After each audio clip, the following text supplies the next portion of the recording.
سەردانەمە بە هەلکەفتنە 65مین ساڵڕۆژە دامەزراندنە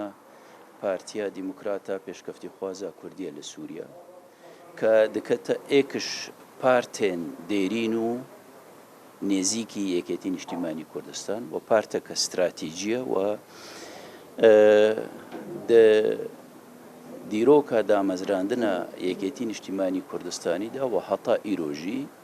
پارتە دیموکراتە پێشکەفتی خوازە کوردی لە سووریا ئێکش پارتێن نێزیکی یەکێتی نیشتیمانی کوردستان بووە و وەکریەژی مە و پارتە دیموکراتە پێشکەفتی خوازە کوردی لە سووریا و دیرۆک و مێژوو ڕابردووەکی هەڤبەشمە هەبێت هەردوو کەسە تێن سەرکردە و سەرۆک مام جەلال و مامۆستا حەمید دەروێژی دوو کەسێت نێزیکی یەک بوون دوو هەڤالێت یەک بوون و مێژوو ڕابردوویەکی دوور و درێژر گەلێکە بوون و بەڵکو گەلێک جاریژیش چارچێڤێن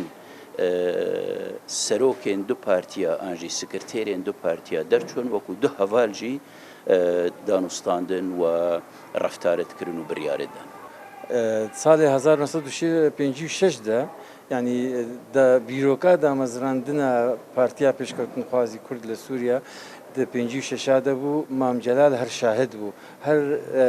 پشتگیر بوو هەر ئالیگر بوو هەر تەنها بۆیە کافی نەبوو پرۆگرام و بەرنامەژی پشتگیری کرد.